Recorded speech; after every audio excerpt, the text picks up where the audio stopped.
Hello and welcome to A Change of Heart, the podcast about people who found freedom from hate and broken away from extremist worldviews. We want to know what led them down that path, the moment they had a change of heart, and what we can learn from their stories. With me for this episode is Yossi Klein Halevi.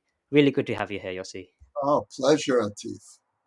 Yossi is an Israeli American author who wrote the New York Times bestseller Letters to My Palestinian Neighbor to try to create an understanding between Israelis and Palestinians. He's the son of a Holocaust survivor, and in his first book, Memoirs of a Jewish Extremist, he recounts how he grew up hating the world and being distrustful towards all non Jews. In his teens, he joined the Jewish Defense League, a radical right wing organization which has since been designated a terrorist group by the FBI. Yossi then re examined his beliefs and left them altogether, realizing the dark path he was going down. Since then, he has been involved in extensive interfaith outreach and believes in religious pluralism and is a practicing Jew himself.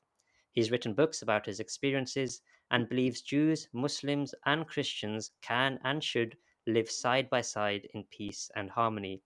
He's also a senior fellow at the Shalom Hartman Institute in Jerusalem, which explores Judaism in the modern world. He was born in New York, where he spent most of his youth before moving to Jerusalem, where he's been living for the last 40 years. So, Yossi, what was it like being a young Jewish boy growing up in New York in the 1960s, just a couple of decades after the Holocaust, and with a father who survived it all? Well, first of all, Atif, I just want to say how much I appreciate you and this program and how delighted I am to be participating. So thank you for having me, and really looking forward to our conversation. So as to your question, I think you framed it in exactly the right way. I was growing up in the 1960s and 70s, which, in retrospect, is amazing to me in terms of its proximity to the Holocaust. It was almost a contemporary experience, and growing up in the home of a survivor, of course, made it all so much more tangible and immediate. For my father, the starting point of his worldview was Jewish vulnerability. And what he tried to teach my sister and me was to always be alert, never take safety for granted, because what happened once can happen again. And the enormity of this event that happened over a 6 year period in the heart of Europe, uh, without anyone really intervening to try to stop it, day after day, year after year, this made an enormous impression on me in terms of my place in the world, in terms of my own personal safety, but more than that, the vulnerability of the Jewish people. And so from a very early age, I gravitated to militant Jewish politics. Even before I joined the Jewish Defense League, I was a member when I was 13 of a paramilitary Jewish organization called Beitar, where we learned how to shoot, we learned uh, how to do night maneuvers. No way. Wow. Yeah, that was, and for me, it was normal. This was a completely normal way to grow up. And this was the most natural response for me at the time Yeah. to growing up after the Holocaust. I had to learn how to protect myself. I had to learn how to protect my fellow Jews. And how would you describe your worldview at that time towards the rest of the world, towards non-Jews, and towards other religions? Tremendous rage, and most of all, fear. And rage and hatred come from fear. And what I felt toward the whole non-Jewish world, I was very liberal in my in my repudiation of everyone who is outside of the self-protective little Jewish enclave, and I think that that's probably a common experience of people who either went through genocide themselves or whose families experienced genocide.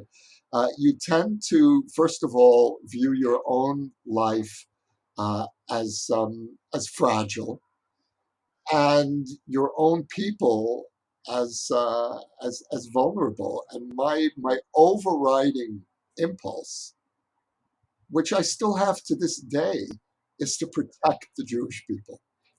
That's a commitment that I have never lost. That's a lifetime commitment. My understanding of how to implement that commitment, Yeah, of yeah. course, But is the way you do it has changed, yeah, sure. And I suppose it was also like not trusting others as well. And even like I think your dad kind of made a point that even if don't make friends with other non-Jews because they will betray you, or they will one day come out and they'll show that they're anti-Jew. yes. Um, And there mm, are so many stories that you hear from Holocaust survivors about we trusted our neighbors and they betrayed us. But there are also many other stories of non-Jews who did help their Jewish neighbors, who did hide them. My father was hidden and protected by a non-Jew, and it was only many years later that I began to realize that he wanted me to know that. And he even told me the name. He made sure that I knew the name of the non-Jew. This was my father hid in a forest during the war. He was hiding in a hole with two friends, a hole in a forest. And there was a non-Jewish forest keeper who would bring them food from time to time, whenever he could. And so my father never told me the names of the two Jewish friends who he hid with, but he made sure that I knew the name of the non Jewish forest keeper who brought him food. And I think what he was really trying to do there was something very subversive. He wanted me to know that, yes, I have to teach you the wisdom of a survivor, which is protect yourself, be wary. But at the same time, I also need you to understand that not the whole non Jewish world is your enemy. I heard it that way as a child, in my own childish way. I heard that they want to kill us. All of them want to kill us. But here was this guy who had saved my father, and and he was planted in my consciousness as a very subversive figure.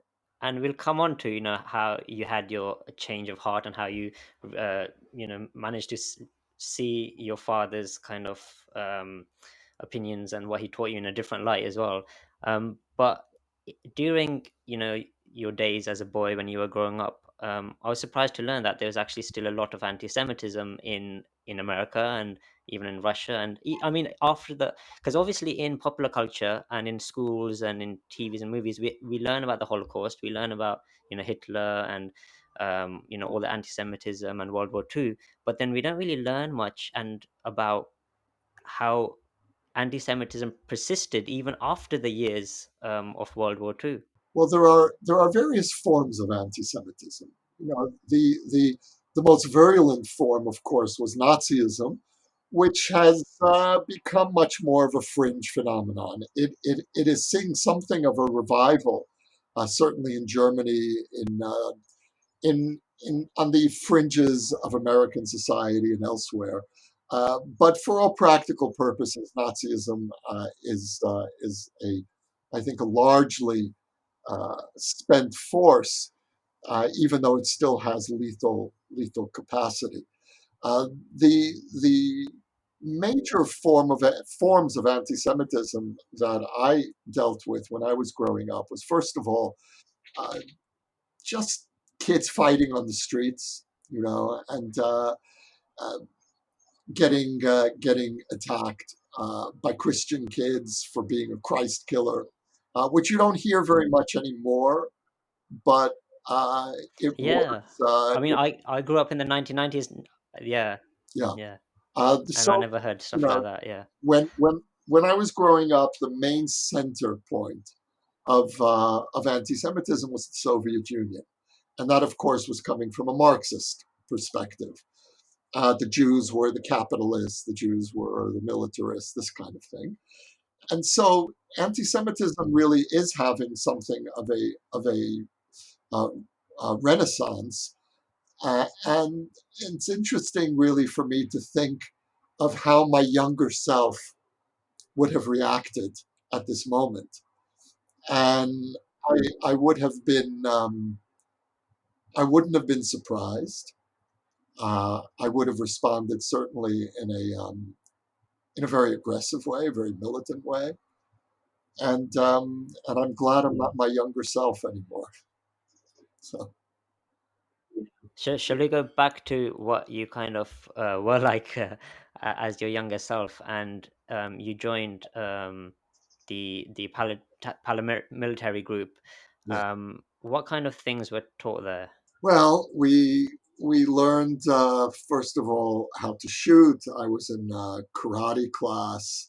That was just all in terms of personal defense. But the main work, the main emphasis of of the Jewish Defense League in those years of the movement that Mayor Kahana started was to free the Jews of the Soviet Union.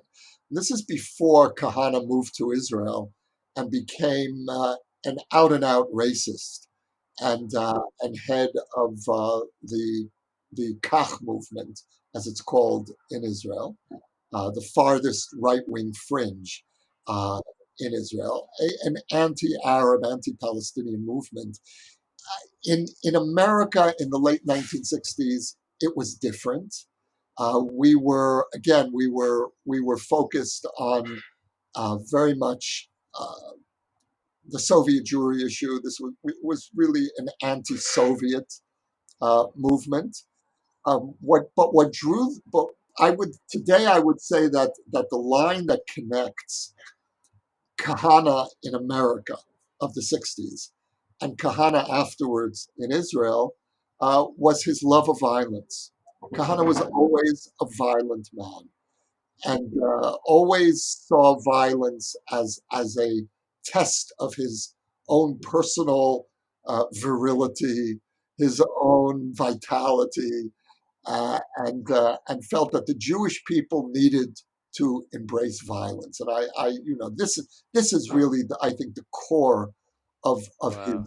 of his evil. So, for those who don't know, Meir Kahana was a rabbi. He was a radical rabbi, and I mean, he taught that the defense of Jewish people by any means necessary, including violence. And he carried out attacks in America and planted bombs and even did a lot of other violent things. So, what attracted you, kind of, and even before he became went to Israel and became even more extreme, what kind of did you feel that his group, the Jewish Defense League, was standing up for Soviet Jews better than anyone else? Oh, absolutely, absolutely. And I think that that's one of the appeals of radical groups to young people is that they make the case that we are the only ones who are really sacrificing. We all agree, the whole Jewish community agreed that saving 3 million Jews from Soviet communism was a crucial mission, especially after the Holocaust. This was the last great surviving Jewish community in Eastern Europe. And so there was this overriding need to save these survivors. And so we all agreed on that. The question was the method. And so Kahana comes along and speaking to my teenage soul, he said, if you're really serious about helping your brothers and sisters in the Soviet Union, I'm the only game in town. I'm the only guy who's really going to be fighting police in the streets. We're going to be putting bombs in Soviet offices and getting headlines for our That's cause. crazy. And Yeah. but that's how it works. That's how it works. And he was successful in getting a lot of press coverage as well, wasn't he? You see, this is the other piece of it, and because the media, in some ways, is an active partner with extremist groups. The media feeds Mm, the need. I had a teenage need to try to save the world, to change the world. And then you realize that, if I do something violent, the media is going to put us on the front page. yeah. And what kind of things did you do to try to get yourself in on the front page?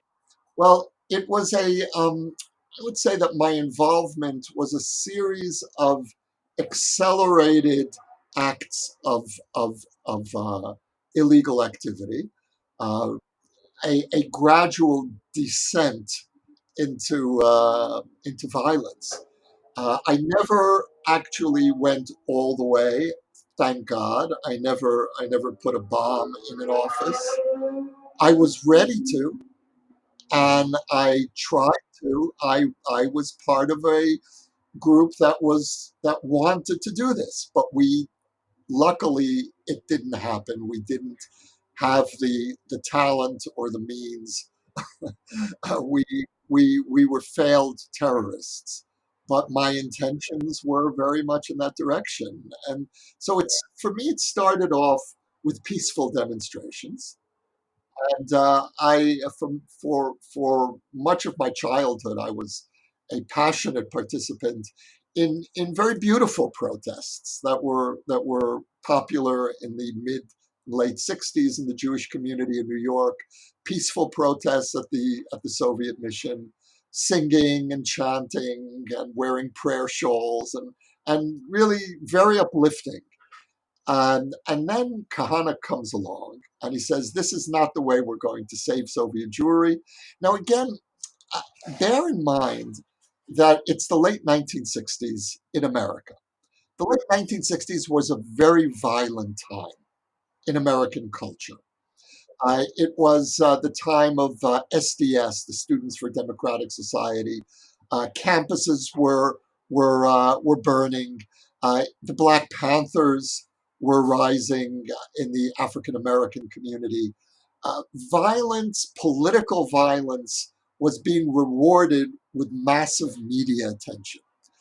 And so Kahana said to young Jews like myself, we need to take our place in this culture, this American culture of political violence. And so I made the transition from those peaceful demonstrations first to civil disobedience. My first arrest was sitting in the street in Washington, D.C., blocking traffic. 1,000 young people were arrested that day protesting for Soviet Jewry. And again, that's still within the bounds of acceptable democratic behavior. You block traffic, you're not acting violently, but you are acting illegally, and you have to be ready to pay the price. And so you spend the night in jail, you pay a fine, and and you're back on the street. After a while, that wasn't enough. So I began to harass Soviet diplomats who would be leave. We would be camped out at the Soviet UN mission in Manhattan, and we would follow people coming out of the Soviet mission and curse them, and not physically attacking them, but because there were police following us as well, but harassing. And then it escalated further into disruptions of Soviet cultural events in New York, disruptions of I think you took some chicken blood to an opera house or something. yeah, the Metropolitan Opera House, and we threw blood at Soviet dancers, and which today I think of how could anyone do such a thing? These are dancers. These were not oppressors of the Jewish people. They were just symbols. They were symbols. And this is something that's I think really important in understanding the mind of an extremist, is that you live in a world of symbols, and dancers become oppressors. They're Soviet dancers. They're part of an official Soviet American exchange program. So they represent the Soviet Union, which is persecuting your people. And therefore they become, quote, legitimate targets. Yeah, But they're dancers. yeah, And exactly. it's the Metropolitan Opera House, for God's sake. You know? It's like what happens with, Islamophobia or antisemitism, where the actions of a government are associated with the entire religion, and so anyone who's even looks like they belong to that religion, they're a target of hate. Or Absolutely. Absolutely. Because you don't see the person. The person is irrelevant. People become metaphors. And when you turn human beings into collectives, and the collectives, and then they become metaphors for these collectives, then they're fair game. You can do anything you want to an individual because it's not a person anymore. It's an idea. It's a threat. yeah, yeah. And Kahana, what kind of tactics did he use to persuade people? I think he used religious sources as well to kind of yeah, He, to persuade Jews that this is the way we should be responding. in the beginning, he was appealing more on a nationalist basis than a religious basis. The deeper he got into, I would call it theological racism, using theology as a justification for hatred and racism, the more he became explicitly um, uh, a quote religious leader. And I think that what Kahana ended up doing, certainly after he moved to Israel, was actually create a new Jewish theology that was based on hatred and vengeance. And you can find these these types of theologies, as we know, in all of our religions. Uh, Yeah, Even Buddhism, the, yeah, no, exactly. the People, most peaceful religion, yeah, exactly. now has a violent strain.